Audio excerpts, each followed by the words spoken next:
एक कहानी है 1920 की, जब एक महामारी ने पूरे विश्व को हिला रखा था। लोग अवसाद में अपने जीने की आस को भूल चुके थे। लोग तिल तिल कर मर रहे थे। लोग जीने की राह को भूल चुके थे। और एक पेंटर ने एक ऐसा कारनामा किया जिससे वो दुनिया भर में पहचाना गया। उसने अपनी जीवन की सर्वश्रेष्ठ कलाकृति बनाई, जो कि अद्भुत थी।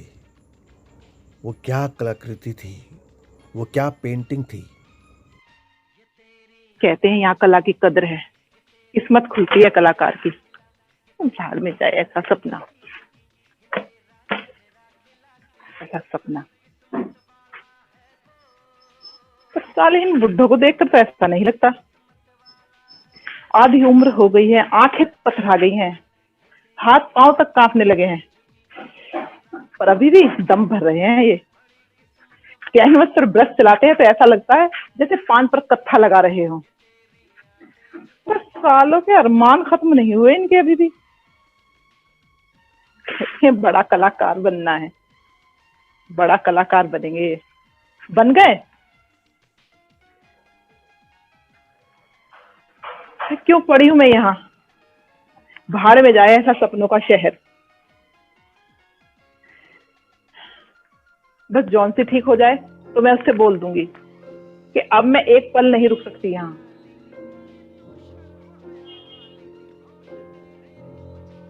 जॉन सी, मेरी दोस्त।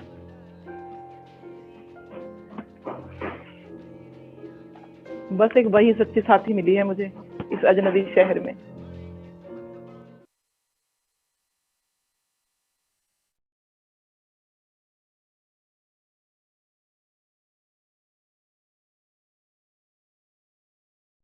ये दवाइयाँ मंगवा लेना और टाइम से खा लेना, ठीक है? तुम बहुत जल्दी ठीक हो जाओ। Okay, bye.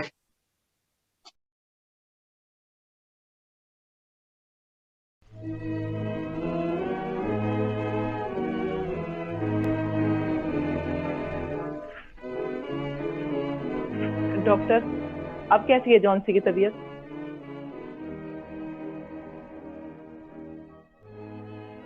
जॉन सी ठीक तो हो जाएगी ना?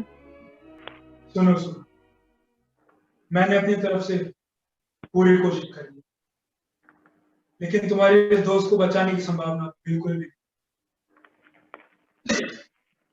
निमोनिया जैसी बीमारी से इसका ये हाल कैसे हो गया? वही तो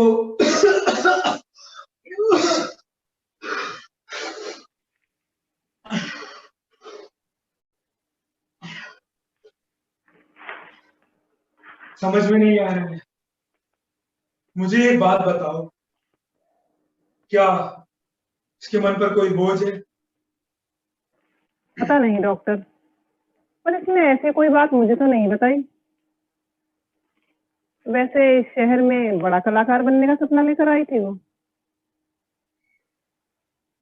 पर अक्सर कहती है कि उसे एक दिन नेपल्स की खाड़ी की पेंटिंग बनाने की बड़ी तमन्ना है।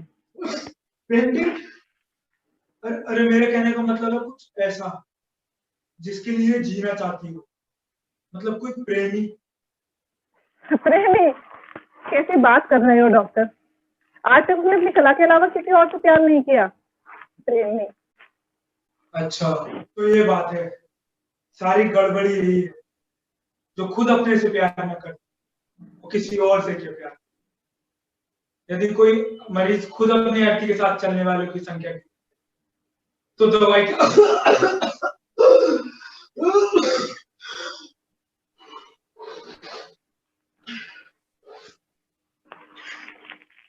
दवाई क्या कम करेगी? देखो सुनो, यदि तुम इसके मन में कोई आकर्षण पैदा कर सको तो कुछ बात बनेगी। चलो अब मैं चलता हूँ। पूरे शहर में निमोनिया के मरीज फैले, उन्हें भी देखना है। बाय। Okay, bye.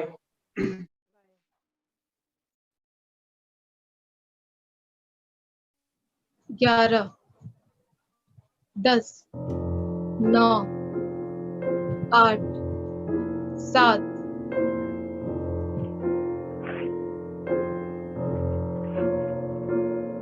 ये क्या गिन रही है तू? ऐसा क्या है बाहर? बस एक पुरानी सी बेल है जिसकी जड़ें तक निकली हुई है और सामने दीवार के ऊपर तक चढ़ी हुई है बस। अब वो एक एक करके गिरती जा रही है। 3 दिन पहले तक यहाँ करीब 100 पत्तियां थी। गिनते गिनते सिर दुखने लगता था, लेकिन अब देखो सिर्फ 5 ही बची हैं। आज क्या? पत्तियां, उस बेल की पत्तियां। जिस दिन आखिरी पत्ती गिरेगी उस दिन मैं भी इस दुनिया से चली जाऊंगी। तू सच में पागल हो गई है। अब ये बेवकूफी की बातें क्यों कर रही है तू?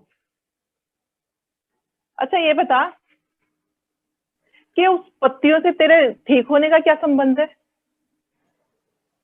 मुझे 3 दिन से इसका पता है। क्या डॉक्टर ने तुम्हें नहीं बताया? हाँ, तू उस बेल से प्यार करती थी इसीलिए ऐसा सोच रही है। और बंद कर अपनी ये बकवास अब। ले ये शोरबा पी ले, अच्छा लगेगा तुझे। और मैं भी तब तक वो अपनी तस्वीर पूरी कर लेती हूँ, नहीं तो पैसे नहीं मिलेंगे फिर। तुम्हें मेरे लिए शराब लाने की अब कोई जरूरत नहीं है। वो एक और गिरी। नहीं, मुझे शोरबे की भी जरूरत नहीं है। अब सिर्फ 4 ही रह गई हैं। अंधेरा होने से पहले उस आखिरी पत्ती को गिरते हुए देख लो, बस। फिर मैं भी चली जाऊंगी। जॉन्सी, तुम मुझसे प्रॉमिस कर कि आज के बाद तू उस बेल की तरफ बिल्कुल नहीं देखेगी। मैं तुझे अब खिड़की के बाहर बिल्कुल नहीं देखने दूंगी। अब तो सोने की कोशिश कर। मैं खान में मजदूर के मॉडल के लिए ना उस बेहरमैन को बुला लाती हूँ। और हाँ, जब तक मैं वापस ना आऊं तो हिलना मत यहाँ से। उस शराबी बुड्ढे को यहाँ लेकर क्यों आ रही हो? अरे जॉन्सी, अरे तू ऐसा क्यों सोचती है बेहरमैन के बारे में? वो इतना बुरा आदमी भी नहीं है जितना तुम समझती हो। बस शराब पीकर थोड़ा बहुत गड़बड़ करने लगता है वो। उसे 40 साल हो गए हैं इस शहर में आए हुए, लेकिन कहीं पहुंच नहीं पाया। हालांकि उसकी पेंटिंग को देखकर कोई भी कह सकता है कि कितना बेहतरीन पेंटर है वो। उसका खुद का मानना यह है कि उसकी एक महान पेंटिंग बनाना भी बाकी है। पर मैंने तो उसे कई दिनों से कोई पेंटिंग बनाते हुए नहीं देखा है। कमर्शियल काम के अलावा और कुछ नहीं करता वो। हाँ, उन नए कलाकारों के लिए मॉडल बनकर जो किसी पेशेवर मॉडल की फीस नहीं चुका सकते से अपना घर चलाता है वो। और बस जब भी पैसे मिलते हैं जरूरत से ज्यादा शराब पी लेता है और फिर वही बकवास अपने उत्कृष्ट पेंटिंग के बारे में जिसके सपने उसने बरसों से संजो रखे हैं। अब तू आराम कर, मैं बेहरमैन को बुला लाती हूँ। ओके?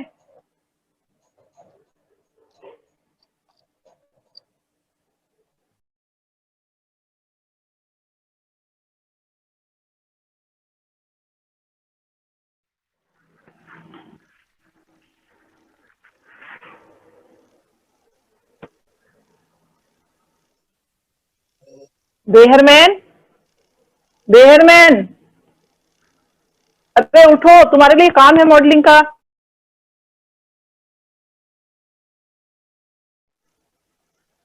उठो। 5,000 से कम नहीं लेगा। क्या? 5,000? बड़ा महंगा बहुत लेते हो ज्यादा। यार।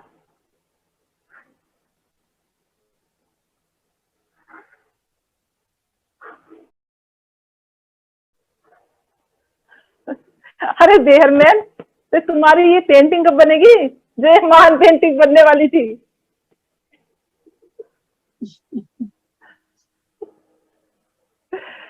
वक्त आने पर बन जाएगा ये भी। अरे तुम बताओ, ये जॉन्सी का तबीयत कैसा है? कुछ ठीक नहीं है, समझ ही नहीं आ रहा कुछ। बस उस बेल से गिरती हुई पत्तियों को देखती रहती है और कहती है कि जैसे ही ये आखिरी पत्ती गिरेगी वैसे ही मेरी जिंदगी भी खत्म हो जाएगी। अरे हट।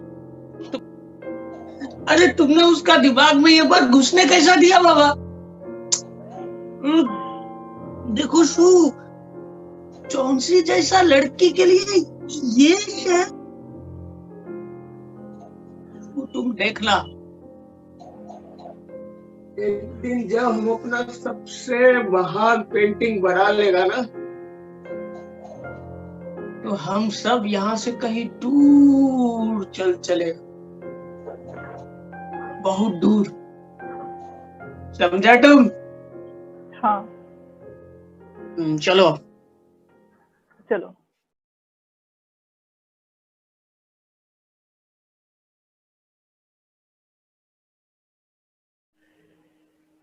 ठीक से बैठो। ओके।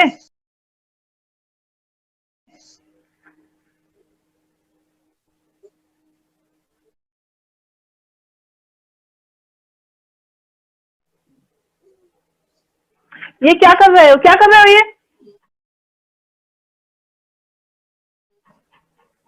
देखो, एक पैसा नहीं दूंगी मैं, ठीक है ना? आराम से बैठो।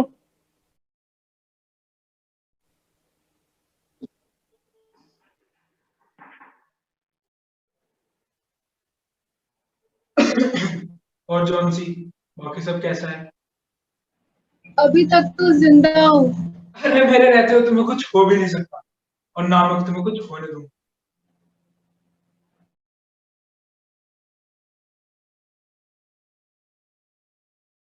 जॉन्सी ठीक तो हो जाएगी ना? लगता तो है।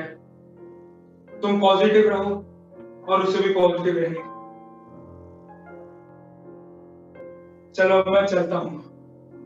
नीचे वाली मंजिल पे एक नया मरीज आया है। क्या नाम था उसका?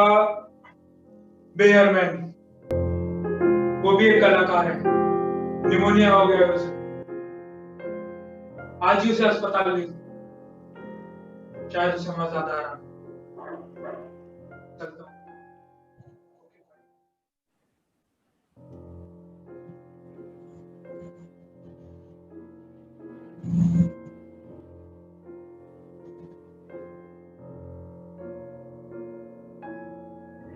जॉन्सी, एक बात बताऊं, आज ना यार बेहरमैन की मृत्यु हो गई अस्पताल में निमोनिया से। वो 2 दिन से बीमार था और परसों ही चौकीदार ने उसे उसके कमरे में दर्द से तड़पता हुआ देखा था। उसके कपड़े, यहाँ तक कि उसके जूते भी बिल्कुल भीगे हुए थे, एकदम बर्फ के समान ठंडे। कोई नहीं जानता कि वो इतनी भयानक रात में कहाँ गया था।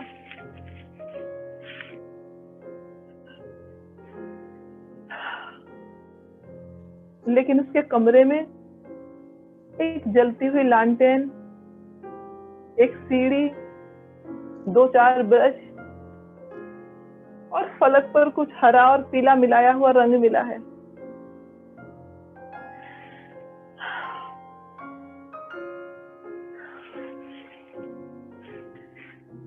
जॉन्सी, एक बार बाहर देख उस बेल की पत्ती को। क्या तुम्हें आश्चर्य नहीं होता उसे देखकर कि इतना आंधी तूफान आया है, उसके बाद भी वो वहां से हिली तक नहीं? वही है बेहरमैन की आखिरी उत्कृष्ट पेंटिंग। जिस रात वो आखिरी पत्ती गिरी ना, उसी रात उसने उसका निर्माण कर दिया था।